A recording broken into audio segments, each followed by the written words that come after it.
Hola a todos, en este vídeo os quería explicar un poco cómo combinar dos o más test en uno solo. Como veis aquí tengo tres test, estos tres primeros, que cada uno de ellos tiene 5 preguntas, es el vocabulario en inglés de colores, animales y frutas. Y voy a combinarlos para que sea solo un test, o sea que al final tendría que ser un test con 15 preguntas. Voy a añadir las preguntas del test de animales y frutas al primer test, que sería el de colores. Entonces, para ello lo que tengo que guardar son los tests que quiero unir al test de colores. Entonces, el test de animales lo edito y lo guardo en mi disco duro. Esto es lo primero que tenéis que hacer, guardarlos en el disco duro. Y luego el test de frutas lo edito y lo guardo en mi disco duro. Ya los tengo los dos guardados.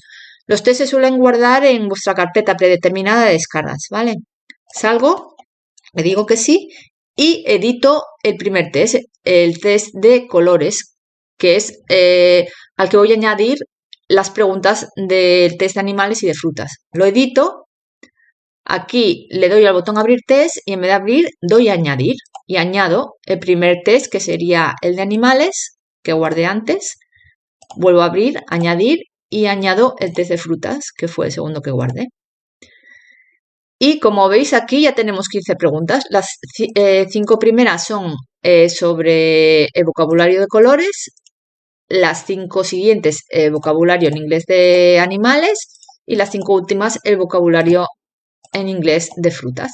Como veis ya tenemos aquí combinadas los tres tests en uno solo. Voy aquí a proyecto y este que era el test primero sobre al que uní las preguntas de los otros dos test, le puedo cambiar todo. Entonces, como ya no es solo un test de colores, le voy a poner aquí test de colores, animales y frutas. Y entonces ya lo publico. Le doy a publicar, me dice que si lo quiero sobreescribir con el nuevo título, le digo que sí.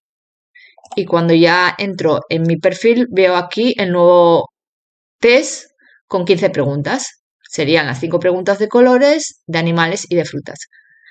Luego tendríais aquí los dos test que unisteis al de colores, que si queréis los podéis borrar, por si queréis solo tener uno, o los podéis dejar. Eso ya como veáis, eso a vuestro gusto. Bueno, espero que os haya resultado útil la explicación y que esta opción pues os facilite un poco vuestro trabajo. Gracias de nuevo por estar ahí y ya sabéis, para cualquier sugerencia, aquí estamos. Hasta luego.